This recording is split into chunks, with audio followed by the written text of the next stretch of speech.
I'm going over the fastest and most efficient way I know how to take replay shots after screwing up hundreds of them and making hours worth of videos. You can take my advice or repeat my mistakes. Go to the replay viewer and click the settings icon. Turn off the recording indicator, turn on recording for the server and for single player, and keep automatic recording on. Better to record and conveniently delete later than to miss out on what could be the crux of your next video. Go to a world or server. If it shows recording in the pause menu, you are good. You can turn this on and off whenever you want to start and stop recording. You can also pause the recording too. Just note, turning the recording on and off before leaving the world or server will make several replays. Look, I'm gonna be real. Decide early on if you want shaders. You don't want to have really nice shaders and contrast them with horrible ones you use in first person later on. If they look at least somewhat close to each other, then it makes switching between the first person video and your replays a lot less jarring. Note, this is more of a rough guideline because you can use different shaders and shader settings, but you have to have a purpose for doing so. Otherwise, it's distracting and will decrease the quality of your video. I'm not playing with you. This is the most important part of the video. Screw this up and you are screwed.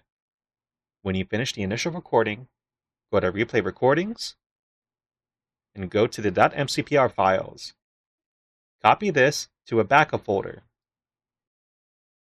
Here are my hotkeys.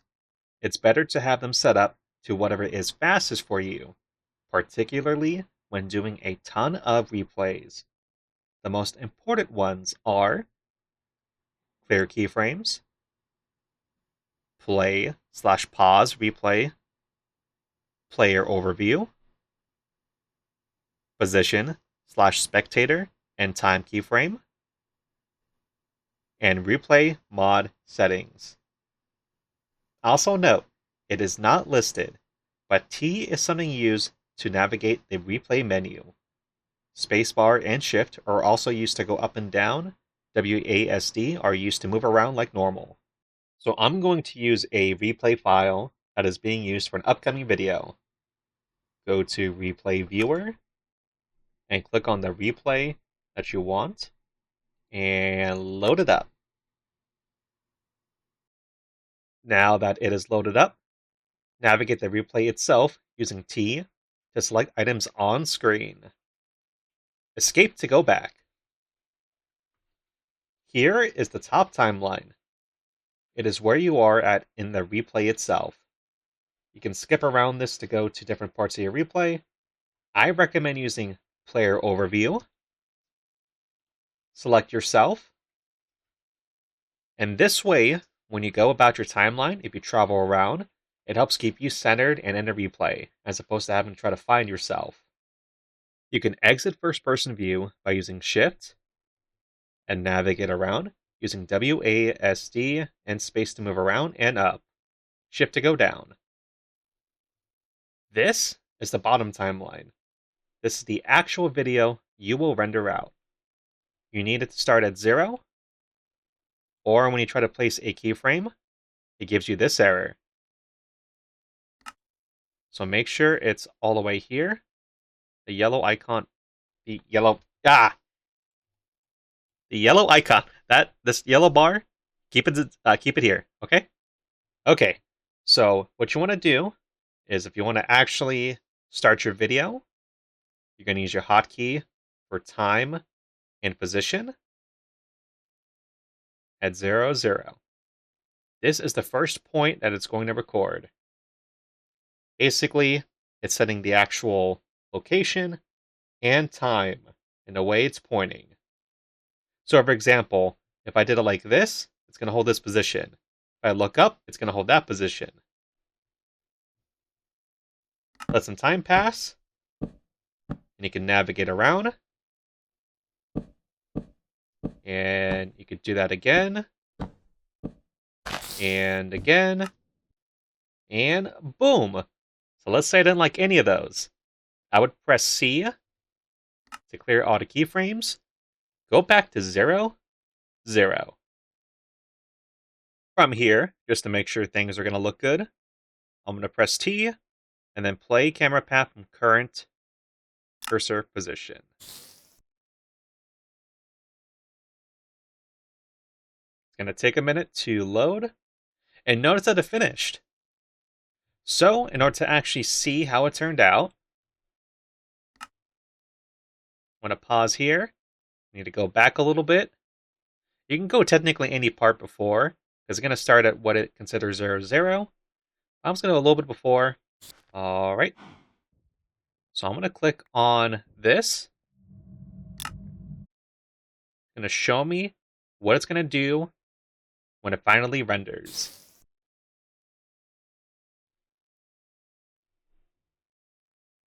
As you can tell, when I spam this, it kind of helped keep a certain pace and keep up with the positions. You don't have to. You can also go in and do much more longer and winding shots by going ahead and essentially having more space between these. So now I'm going to show you what speed actually does.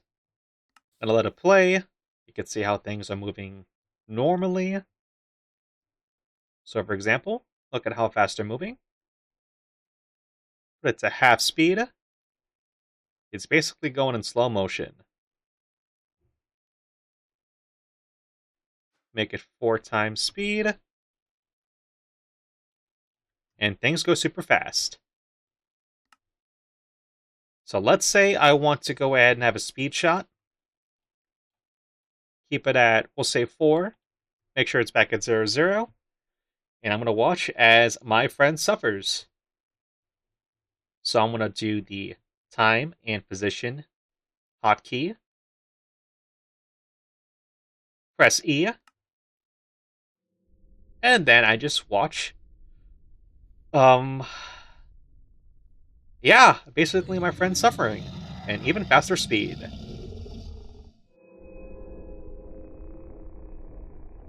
So let's say I want to go ahead and I'd rather watch them suffer much more slowly. I'm going to keep it at half.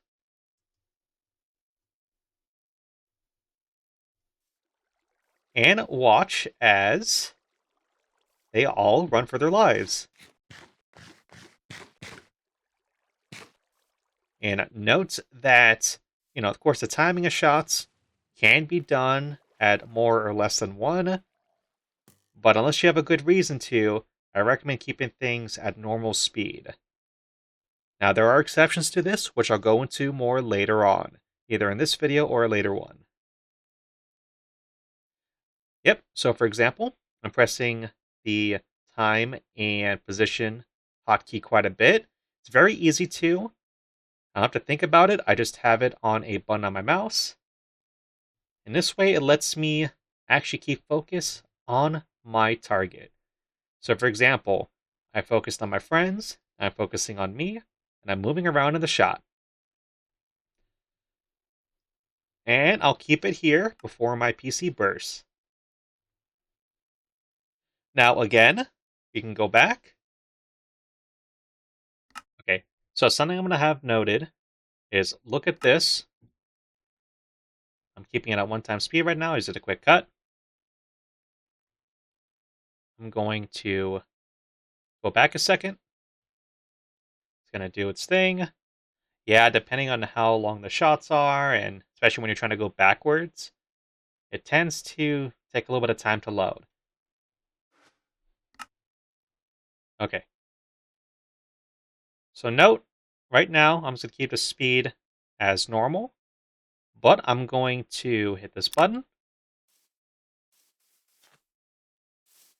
I can keep it at 8 times speed or half speed.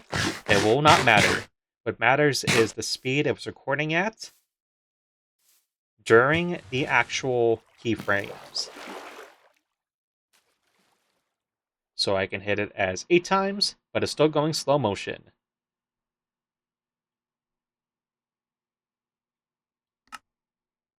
So let's say I want to stop it. I'm going to click on this, and you can start moving around again. So let's say I wanted to go in and change things up a little bit. I want to push. I want to push C. I'm gonna move around, and let's say I want to have a speed shot of me going really far, really fast. I already saw where I was going, so I have a rough idea of the pathing. So I'm gonna make this, let's say 5 times speed. I'm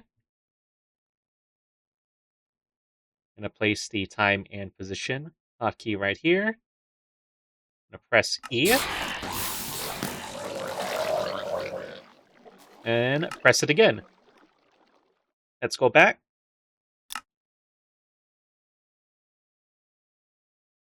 And can you guess what's going to happen right now? That's right, absolutely nothing, because you still have to go back.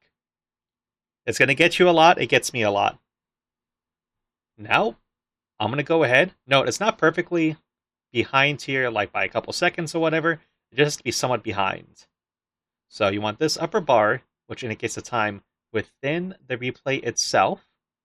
So the actual recording time to be before the actual rendered recording that's going to come out.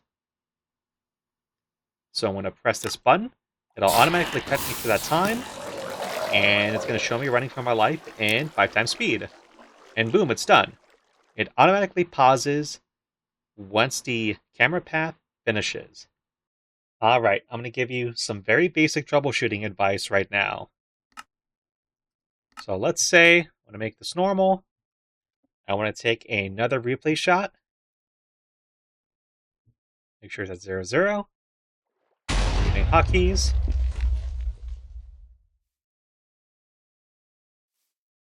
And be like, oh, I wanted to go a different angle. So I'm going to go back just a little bit. And let's say I want to mess around and create another shot of a different camera and time position. And notice too how when you're trying to go about the yellow bar, it's not very precise. It's hard to get it, especially with much longer recordings. This was over 4.5 hours. So let's say you want to try to adjust an individual keyframe, whether it be you want to adjust the camera angle slightly, you want to space it out a little differently. Notice how much of a pain it could be to actually go back to an area. So you're going to have to be a little bit patient. And it's also why I recommend breaking up the recordings if it's going to be excessively long.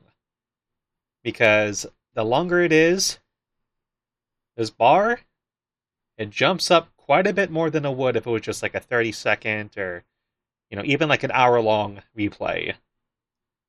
So that is something to keep in mind. So for this example, I want to redo the shot. I had to wait a little bit, and now I'm coming back to here. A lot of replay, I'd say the majority of it, is waiting to get to the right spot, especially for situations like this. So let's say, boom, it started. Let's say I want to try to place another keyframe here.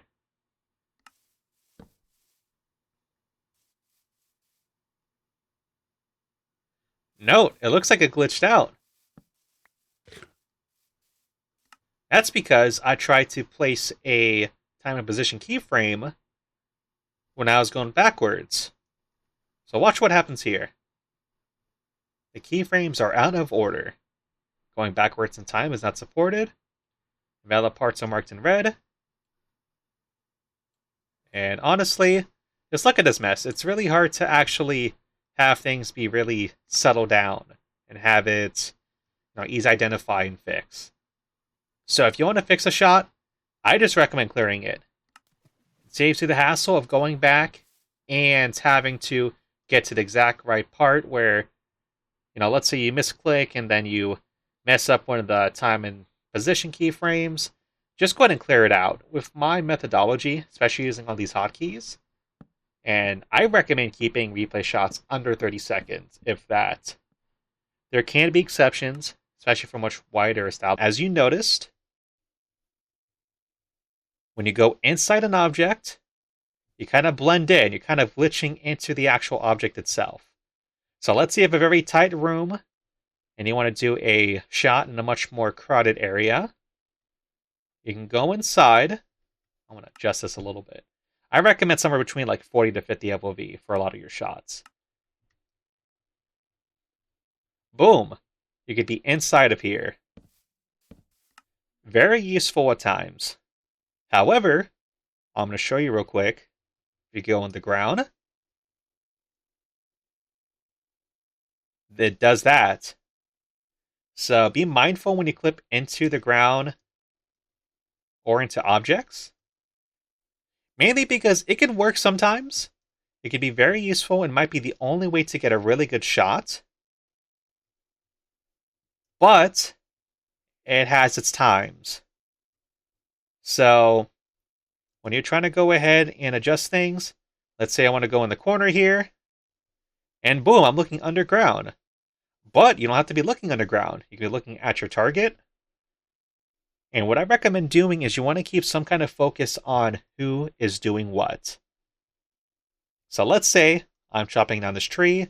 Maybe I'm doing some commentary. I want to focus on me doing the action. So let's say I want to just kind of capture who's around me. Give a little bit of sense of scale. Clear the keyframes.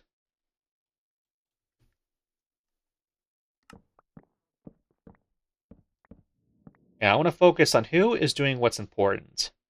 If you really have no clue what to do, and you know the person can be somewhat still, or at least easy to track, I recommend keeping focus on them.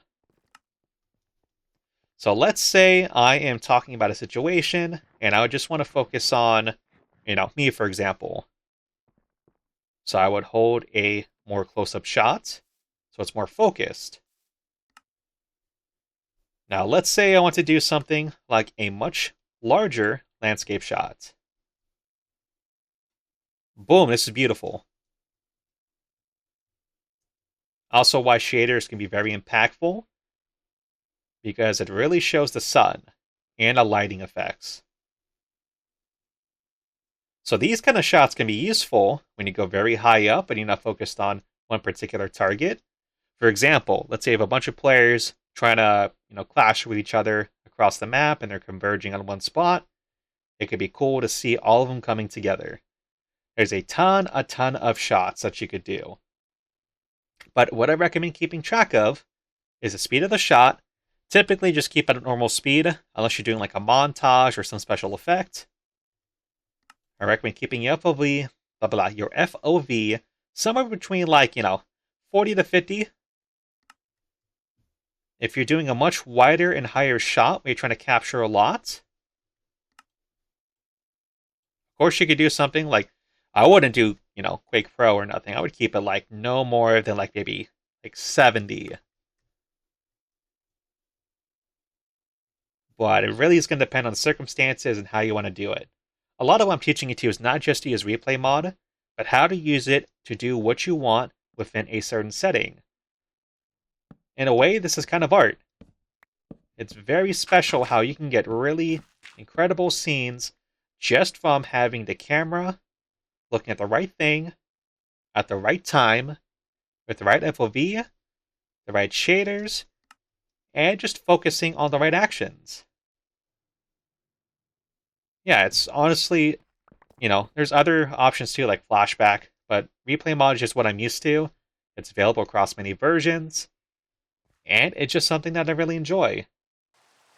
So, what do you do when you need to go across the timeline and you realize, oh, hey, the next shot I want to take is actually a bit further down, a bit before. So, what you're going to do is you're going to hit B, select yourself, and you're going to go across, and it doesn't have to be precise, but try to get pretty close to where you want to go on the timeline for your next shot. So here, I found a new shot to take.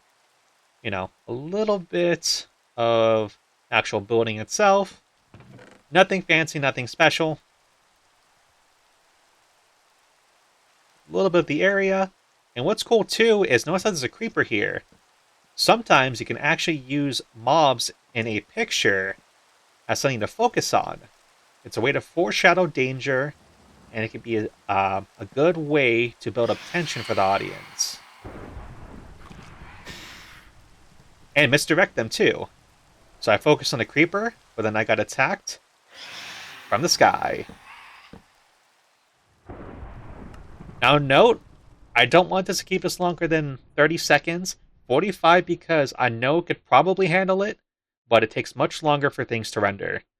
Speaking of rendering, I'm going to press T, render camera path. Now this can vary. I usually output my video to match with my OBS settings, 1560 by 1440. Video frame rate, keep it at least 30. 60 or more can be great. Bitrate is essentially like how high of a resolution you have within the video itself. Render name tags. You can if you want, you don't have to. It might be useful when you're initially introducing people. This, I've seen some videos that mention it. You don't have to mess around with this. It's really just, if you have something particular you want to use or do for it, then you can, but you don't have to mess with it. So you don't have to mess around with this. I use default. Now there are some other stuff too, like cubic rendering for 360 degree, those kind of videos, which would be great. I would love to see some more of that kind of stuff come out, but this is just basic. Output file. This is what it's going to look like. That's going to be its name. You can add to queue or render it.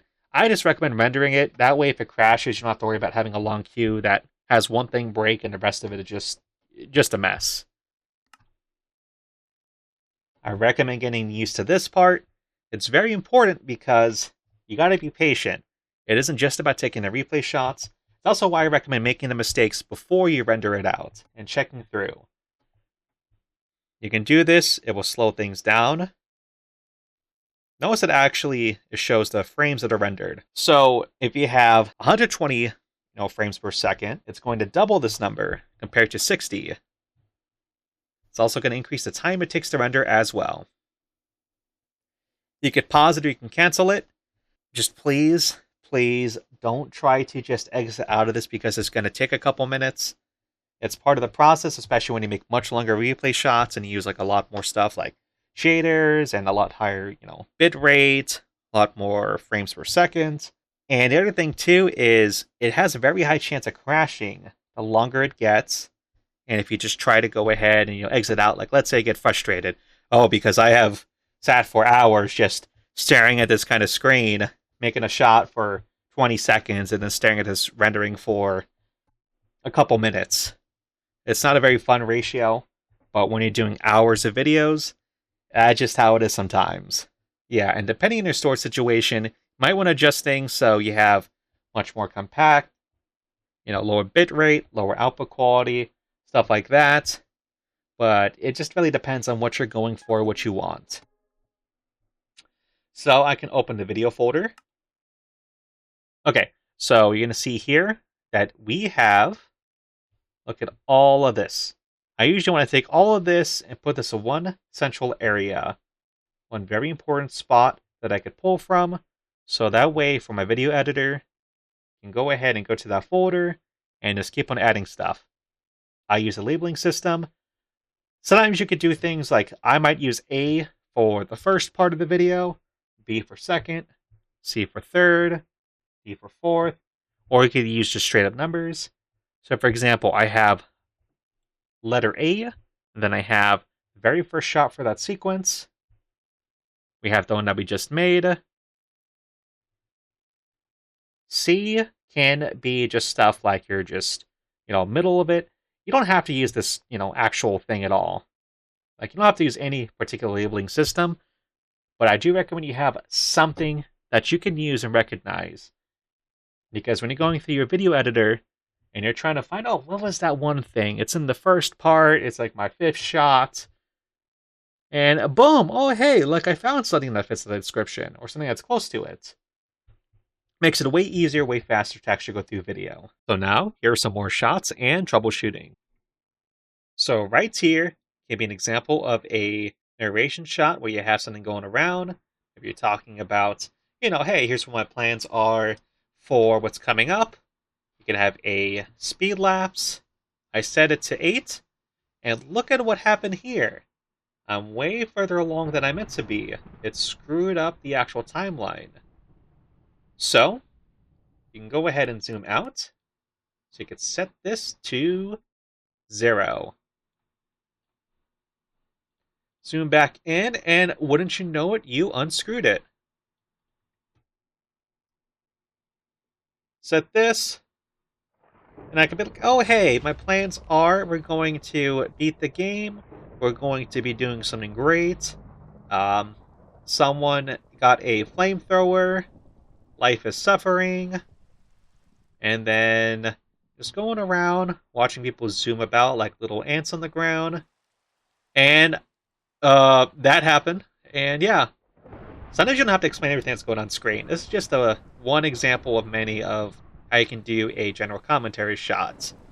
You can have a lot of cuts to the actions you can be taking, or you could do this if you just want to have something that's a little bit interesting, have some action on screen while you're explaining things.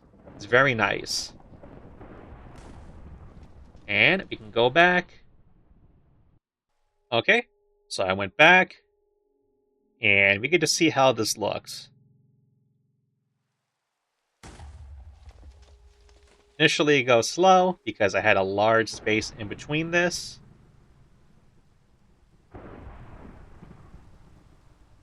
And then it's going to go faster as I'm moving the camera along. A little more dynamic. And I could have used a tighter FOV, but since I was going around in circles a lot, I want to be able to capture all the stuff that's going around on screen.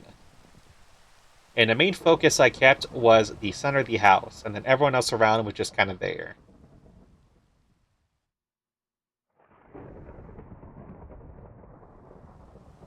Every shot doesn't have to be super, super special. Sometimes they can just be, ordinary. They could be useful for commentary. Just it just depends on the purpose of the video. I said it before and I'll say it again. Each shot can be really good or really bad depending on how you use it and, it's a place in the video.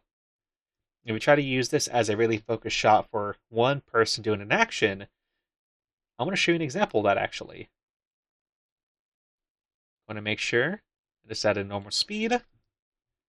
Let's say I want to focus on Derek just roasting this spider. Actually, that's not Derek. That's Medieval. Medieval, if you actually watch this, you saw nothing.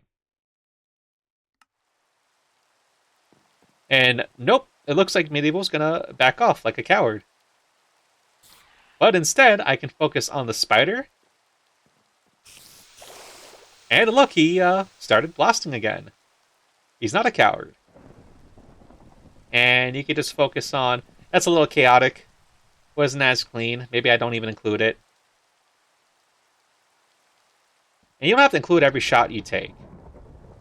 Sometimes too, like let's say it's not a very interesting blah blah. It's not a very interesting sequence. You can make mistakes. It's how I got here. You have the spider slowly approaching. That's a lot of my shots too. Just something is approaching, something interesting happens. I died and I got reset back over to here. Why I just ended up there somehow. Just note too, a good note is that whenever you get downed, or whenever you go across a large, swath of land, let's say you teleport, go across dimensions, Replay does not like that. Replay likes it when you stay in a relatively similar area. If you start really going fast, it's gonna have everything centered around you. So you gotta be mindful of where you're at during a shot. Because, for example, let's say I'm doing a far off shot of this mountain here, just for scenery, but then I start walking all the way over there. That is going to start cutting out. Look, a lot of this is just to say that there's a ton of ways to make things like this. You can take a really slow, painful approach where you can go ahead and make some shots that may not even make it to your final cut for a video. Or you can make a lot of mistakes, make them quickly, and when you want to course correct and just take some more shots, you don't have to agonize over every little position and every little thing. You can make mistakes, get faster, get better, get cleaner over time. So even if you start off only making, let's say 1 in 10 shots that are really good, might increase to 1 in 9, 1 in 8, and you get faster at making those. Sometimes it's just about, experimenting, having fun, or, hating life itself as you watch your replay crash for the 112th time while making a single video, and then having to sit through and, make sure that you had your backup copy, because if you don't, you're going to be royally screwed. And then you thank God himself that you actually made a backup copy, like I mentioned, because it really sucks to lose your one and only file for a video. Okay, anyway, have a good time. Bye bye.